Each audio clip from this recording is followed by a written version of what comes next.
Hello students, कैसे हैं आप सभी। आशा करती हूँ आप सभी लोग कुशल मंगल हैं और अपनी पढ़ाई को बहुत अच्छे से कर रहे हैं। आज मैं आपको पढ़ाऊँगी द सुपर पोजिशन प्रिंसिपल, जो कि क्लास 12th फिज़िक्स चैप्टर 1 का बहुत ही इम्पॉर्टेंट टॉपिक है। और ये टॉपिक बच्चों कहीं ना कहीं रिलेटेड है कूलम्ब्स लॉ से। देखो, जब हमने कूलम्ब्स लॉ पढ़ा था तब हमने ये सीखा था कि कूलम्ब्स लॉ का यूज़ हम करते हैं किन्हीं दो चार्जेस के बीच के फोर्स को नापने के लिए, है ना। ये कूलम्ब्स लॉ को हमने वेक्टर फॉर्म में भी पढ़ा है और उसका मैग्नीट्यूड कैसे निकालना है ये भी पढ़ा है। अब एक्चुअली में सुपरपोजिशन प्रिंसिपल में हम कूलम्ब्स लॉ का यूज़ करने वाले हैं। और वो कैसे करने वाले हैं, सबसे पहले इसके कॉन्सेप्ट को समझो।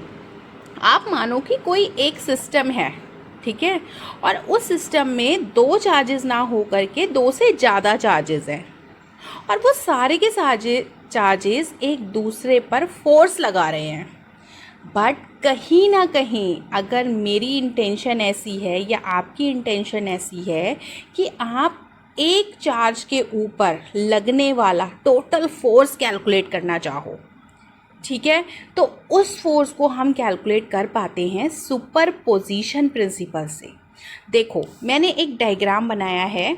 इस डायग्राम में देखो, यहाँ पर 3 चार्जेस को मैंने लिया है। कितने भी चार्जेस हो सकते हैं। ये एक सिस्टम है, ये ओरिजिन है, और यहाँ पर मैंने 3 चार्जेस लिए हैं, Q1, Q2 और Q3। ये जो तीनों चार्जेस हैं, इनका जो पोजीशन वेक्टर है विद रिस्पेक्ट टू ओरिजिन, वो देखो R2 हो गया Q2 का, R1 हो गया चार्ज Q1 का, एंड R3 हो गया चार्ज Q3 का। तो this are the position vectors of these 3 different charges. अब मान लो मैं ये कैलकुलेट करना चाहती हूँ कि चार्ज Q1 पर कितना टोटल चार्ज लग रहा है Q2 के कारण और Q3 के कारण। तो वो कैसे कैलकुलेट होगा, उसके लिए हम यूज़ करेंगे सुपरपोजिशन प्रिंसिपल, ठीक है। तो एक बार मैं स्टेटमेंट पढ़ती हूँ और फिर उसको ध्यान से समझो। मैंने जो लिखा है उसे आप अपनी कॉपी में भी नोट कर सकते हो। So according to this principle, when a number of charges are interacting, the total force on a given charge is the vector sum of the forces exerted on it due to all other charges। समझे। मतलब ऐसा ज़रूरी नहीं है कि मैं Q1 पर ही total charge calculate करना चाहूँ। हो सकता है कि मैं Q2 पर टोटल चार्ज कैलकुलेट करना चाह रही हूँ, या फिर मैं कोई ऐसा क्वेश्चन सॉल्व कर रही हूँ जिसमें ऐसा दिया है कि भाई Q2 पे टोटल चार्ज कैलकुलेट करो, ठीक है। तो आपको ये देखना होगा कि किसी सिस्टम में कितने सारे चार्जेस हैं और किस चार्ज पर हमें टोटल फोर्स कैलकुलेट करना है, ठीक है। अब देखो, मैंने इस चीज़ को यहाँ पर लिखा है कि suppose there are n charges, Q1, Q2, Q3 से लेकर Qn तक n चार्जेस हैं किसी भी सिस्टम में, वैक्यूम में। और अभी देखो, जैसे मैंने माना R1, R2, R3 जो है इसके पोजीशन वेक्टर्स हैं, तो ये चीज़ भी यहाँ पर मेंशन की गई है कि भाई पोजीशन वेक्टर्स हैं with respect to origin respectively, ठीक है। इतना क्लियर हुआ। तो देखो, अब आगे बढ़ते हैं। जो चार्ज मैं Q1 पर लगा रही हूँ Q2 के कारण, उस चार्ज को मैंने बोला F12। F12 का मतलब है force on 1 with respect to 2, 1 पर 2 के कारण लगने वाला फोर्स। ऐसे ही F13, इसको क्या पढ़ोगे, इसको पढ़ोगे 1 पर 3 के कारण लगने वाला फोर्स, 3 क्या, Q3 चार्ज के कारण लगने वाला फोर्स। ऐसे ही FN का मतलब है चार्ज 1 पर QN जो चार्ज है वो कितना फोर्स लगा रहा है, वो हम F1N से कैलकुलेट करेंगे।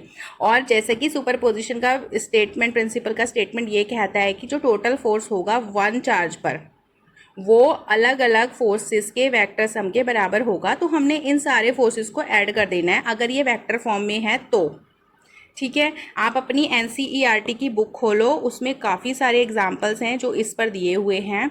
आई विल ट्राई कि मैं आपको उनके सॉल्यूशंस भी करवाऊँ, ठीक है। तो देखो, यहाँ पर जो F12 है उसको वेक्टर फॉर्म में हमें कैसे लिखना है, उसके लिए मैंने लास्ट वीडियो में आपको समझाया है कि भाई F12 की वैल्यू ये होगी।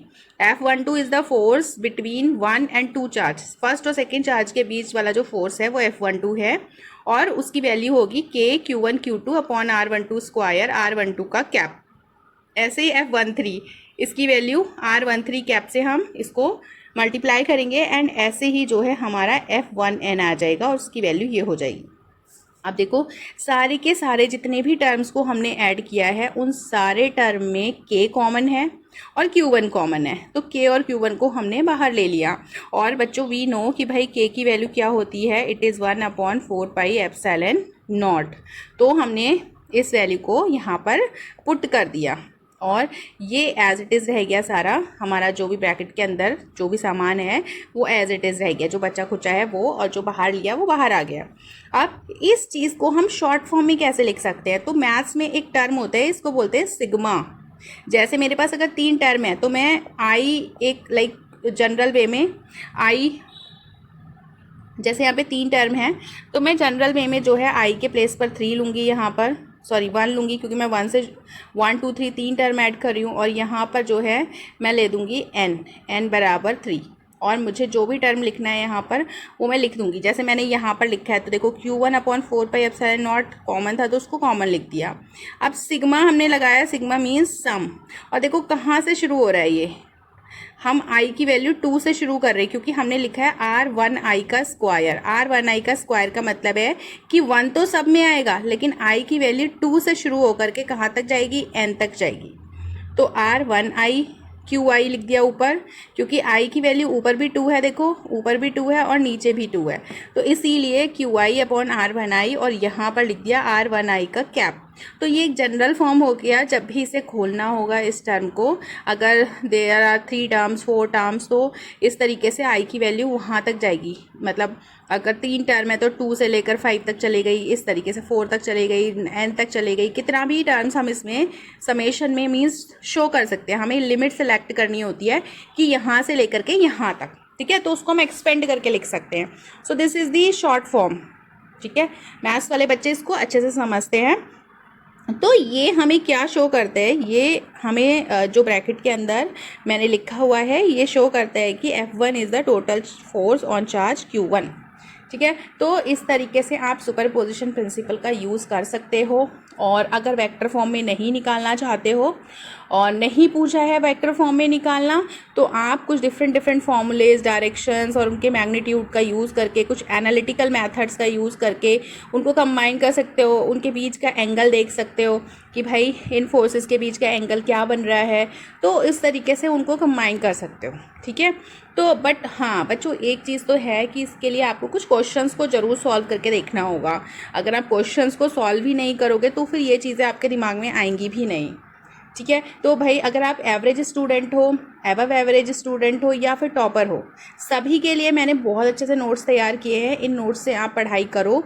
कोई भी प्रॉब्लम फेस हो रही है, कहीं भी दिक्कत आ रही है तो ज़रूर पूछो, ठीक है। तो चल अब हम मिलेंगे अगली वीडियो में, तब तक के लिए बाय बाय, टेक केयर।